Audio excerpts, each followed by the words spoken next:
Hi guys, welcome back to my channel. My name is Fernanda and I came here today to talk about all the books I read in the month of January. So the first book that I read was Cytonic from Brandon Sanderson. It's the third book of the Skyward series. I am loving this series. This series it's so easy to read, it's so nice, and I really like the way that Brandon Sanderson is writing it. And in this third book, we basically follow Spencer through a journey on a part of the galaxy that I don't remember the name. I think it's the Nowhere.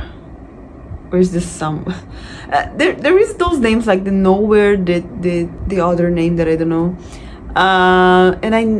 While I was reading, I was never able to remember which one of them it was, because they say that they were in the Nowhere, but they were trying to go to somewhere else, and in the Nowhere there is this characteristics, and the other place there is this characteristics, but like I was never remembering which one they were. And but in this journey she is there basically to find clues and find answers to who she is and who is the species of the Cytonics and how they were made, and to seek answers about the Devers as well, and why they are so afraid of humans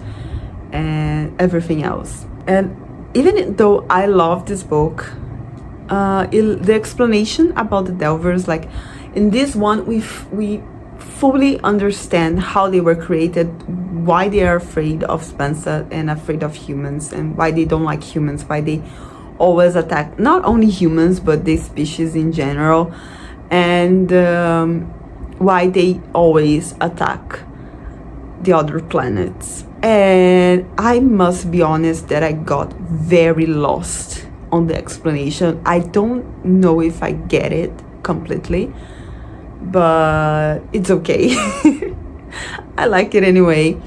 I think Brandon made such a good explanation of everything else, like in this book it's questioned a lot how much the artificial intelligence can evolve, and if they can evolve. We have a lot of Amibot's story here. We finally understand how he was made and who was his creator. It's really nice. We have a lot of background here. And but for me, like the thing that I like the most in this series in general is that we have the concept of how we humans act with ourselves and with the planet in general and with the galaxy in general. And here, for example, Spencer will know a lot of different species. She will enter in contact with a lot of different species, and basically most of them are very peaceful and very friendly to each other, and they all see us as a very threatening, dangerous, and terrific species. So it's questioned a lot here, like if it's really possible for us humans to live in a more pacific way, and if we can eventually evolve to this type of behavior and culture. So I really like those cultural aspects that are showed in the book, and for me it's one of the best parts of the book. I really like it. After that, I read a collection of tales and poems of Edgar Allan Poe. This is a Brazilian edition. I want to show you this because for me it's really pretty. It's gorgeous actually, and it comes with a poster, and it's really nice, and every beginning of chapter, there is an illustration. I'll show you.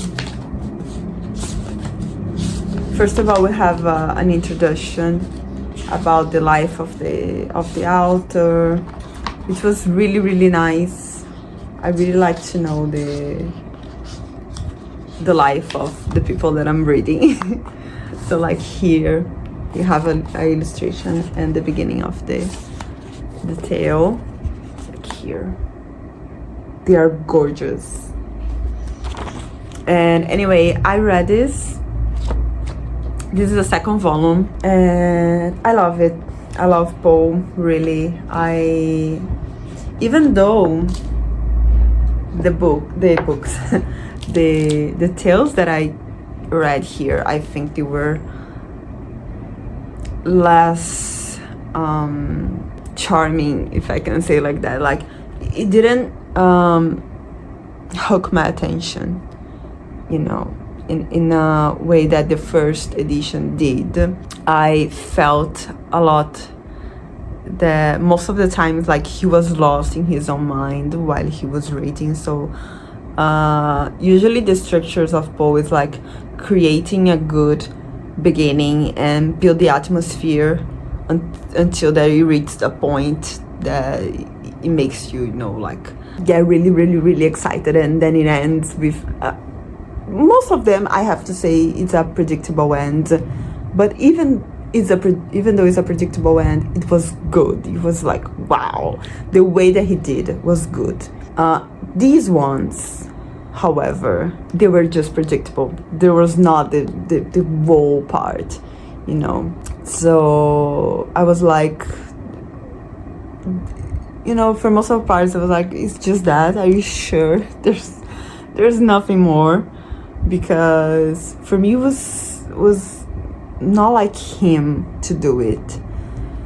And I think maybe he wrote this in a moment where he was not well. And what hit me more, actually, about Poe is that I finished the book actually devastated.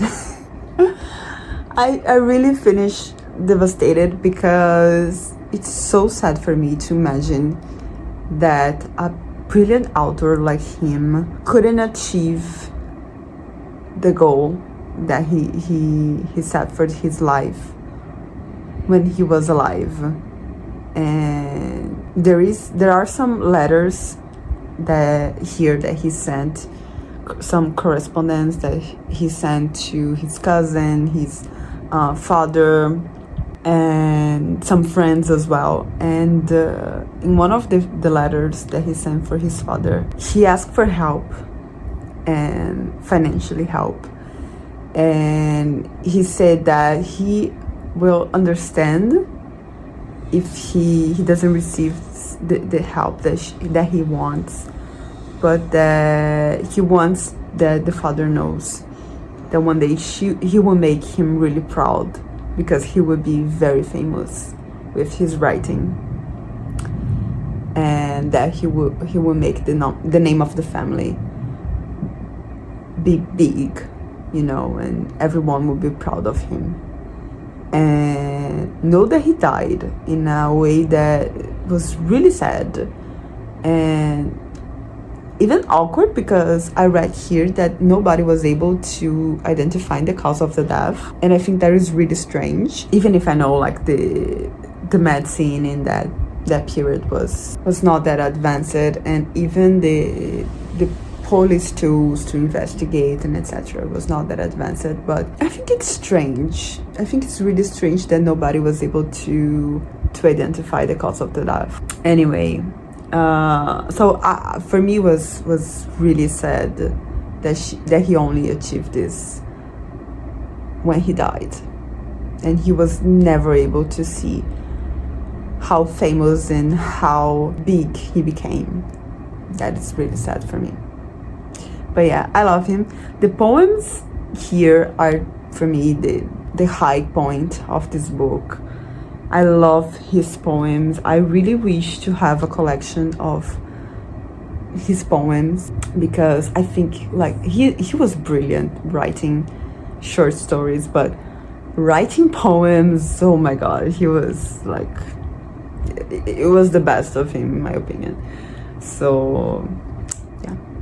The last but not least, I read a book with a friend of mine called Tender is the Flesh, and this book was very controversial and held a lot of conversations. We talked a lot about this book because like I couldn't stop.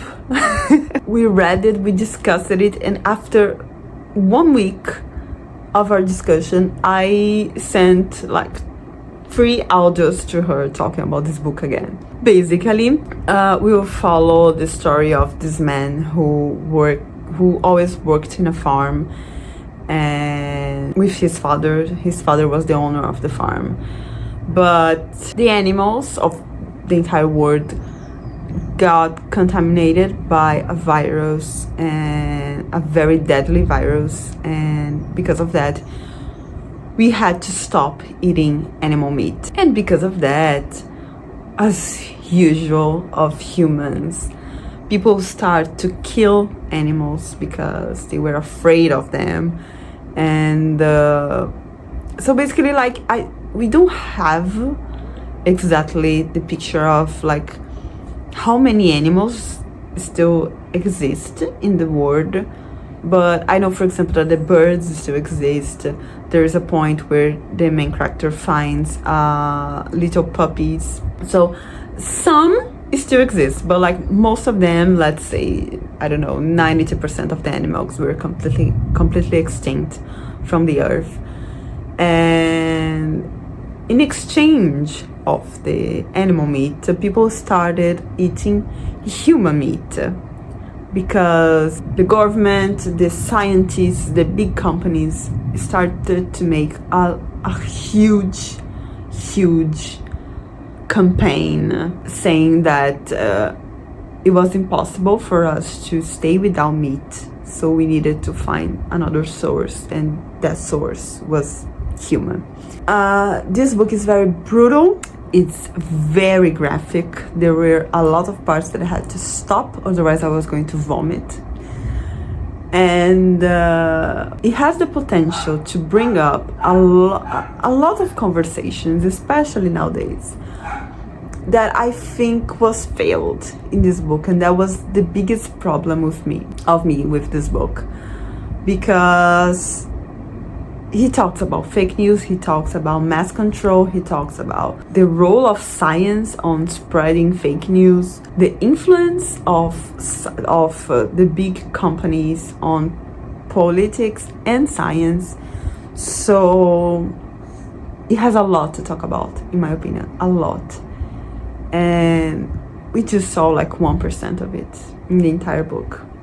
And for me, it was like the author chose to focus only on the brutal parts. It was like she sat on her desk and thought, how can I write the most horrific, brutal, disgusting book ever made? And then she wrote it, because it's just that, like, all the chapters, it's so well described about all this cycle of human meat production and selling, and etc., because basically they recreated all the steps that we have with animals to breed it, to sell, to kill it, to sell it, etc., with the human.